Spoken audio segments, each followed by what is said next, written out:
Operation Valentine. ఈ movie చూసిన తర్వాత నాకైతే ఇది 144p version of Hrithik Roshan's fighter movie అనిపించింది. ఇలాంటి ఇండియా పాక్ క్లాష్ మూవీస్ చాలా చూసేసామనే ఫీల్ కూడా వచ్చింది. వరుణ్ తేజ్ ఇందులో ఒక అగ్రెసివ్ టెస్ట్ పైలట్ గా యాక్ట్ చేశారు. నవదీప్ వరుణ్ ఫ్రెండ్ గా యాక్ట్ చేశారు. మానుషి చిల్లర్ రాడర్ కంట్రోలర్ గా యాక్ట్ చేసింది. ఇంకా మూవీ ప్లాట్ విషయానికి వస్తే 2019 లో జరిగిన పుల్వామా అటాక్ కి మన Indian air force Balakot air strikes తో ఎలా రిటాలియేట్ చేసింది, దానికోసం ఇండియన్ ఎయిర్ ఫోర్స్ ప్లాన్ ఎలా ఎగ్జిక్యూట్ చేసింది, ఎలా పాకిస్తాన్ ఎయిర్ ఫోర్స్ ని అటాక్ చేసింది అనే ప్లాట్ తో మూవీ వెళ్తుంది. ఇంకా ఫస్ట్ హాఫ్ మొత్తం మూవీ స్లో పేస్డ్ లోనే ఉంటుంది. మూవీ పికప్ అవుతుంది అనుకునే లోపే హీరోయిన్ తో వచ్చే సీన్స్ మూవీ ఫ్లో ని డిస్టర్బ్ చేస్తాయి. అక్కడ ఒక సాంగ్ కూడా పెట్టారు, హ్యాపీగా స్లీప్ వేసేయచ్చు. ఫ్లాష్ బ్యాక్ సీన్స్ కానీ ప్రెసెంట్ వచ్చే సీన్స్ కానీ అన్ని ఫ్లాట్ నరేషన్ తో వెళ్తాయి. ఫస్ట్ 45 మినిట్స్ కి అనిపించింది సినిమా ఎక్కడో తేడా కొడుతుందని. ఆపరేషన్ వజ్ర అంటారు, పోనీ దాన్ని ఇంట్రెస్టింగ్ గా చూపించారా అంటే అది కూడా లేదు. ప్రీ ఇంటర్వెల్ లో వచ్చే టార్గెట్ ని బ్లాస్ట్ చేసే సీన్ కొంతవరకు పర్లేదు అనిపించింది. విఎఫ్ఎక్స్ చాలా వీక్ గా ఉంది. కొన్ని సీన్స్ బాగానే తీస్తున్నారు అనుకునే లోపు మూవీ మళ్ళీ ఫ్లాట్ గా వెళ్తుంది.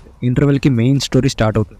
ఇంకా second half air strike action scenes తో స్టార్ట్ అవుతుంది. ఏదైనా ఒక హై ఇచ్చే యాక్షన్ సీన్ ముందు వచ్చే ఆ బిల్డప్ అండ్ ఎమోషన్ మూవీలో కంప్లీట్ మిస్ అయ్యింది. ఏదో బార్డర్ క్రాస్ చేయడం అంటే చిన్నపిల్లలు ఆడుకున్నట్టు వెళ్లి వచ్చేస్తూ ఉంటారు. మూవీని ఒక గుడ్ ఇంటెన్షన్ తో తీసినా కూడా బ్యాడ్ విఎఫ్ఎక్స్ అని చాలా సినిమాల్లో చూసేసిన రొటీన్ స్క్రీన్ ప్లే తోనే లాగించేశారు. అంత సీరియస్ గా ఎయిర్ అటాక్ అవుతుంటే అక్కడ పైలట్స్ మధ్య వచ్చే కామిక్ కన్వర్సేషన్స్ ఎందుకు పెట్టారా అనిపించింది. రియల్ గా పైలట్స్ ఇలా మాట్లాడుకుంటారనే ఫీల్ కూడా వచ్చింది. సెకండ్ హాఫ్ రన్ టైం మొత్తం ఎయిర్ స్ట్రైక్ ఎపిసోడే ఉంటుంది. క్లైమాక్స్ కూడా చాలా వీక్ గా ఎండ్ చేశారు. Performances wise Varun is okay in his role. Manushi Chhillar performance అంతా రుద్ర స్టాండ్ ఆన్ కంబ్యాక్ అనే అనడంతోనే అయిపోతుంది. ఇంకా నవదీప్ క్యారెక్టర్ కోసం ఎంత తక్కువ మాట్లాడుకుంటే అంత మంచిది. ఈ సినిమాలో నవదీప్ ఉన్నా కూడా లేనట్టే అలా తీశారు. రాజీవ్ కనకాలకైనా చనిపోయే ముందు ఒక 2-3 డైలాగ్స్ ఉంటాయి. ఇక నవదీప్ కి అవి కూడా లేవు. ఇంకా టెక్నికల్ గా చూస్తే మూవీ బడ్జెట్ లో ఆ విఎఫ్ఎక్స్ ఓకే అనిపించింది. మరీ గొప్పగా లేవు, అలా అని బ్యాడ్ అని కూడా అనలేము. ఎడిటింగ్ లో క్లారిటీ అండ్ డీటెయిలింగ్ మిస్ అయ్యింది. క్యారెక్టర్స్ లో ఆ ఎమోషనల్ డెప్త్ కానీ ఎక్కడ కనిపించదు. ఏదో వెళ్తుందిలే అన్నట్టు ఉంటుంది. Cinematography is okay.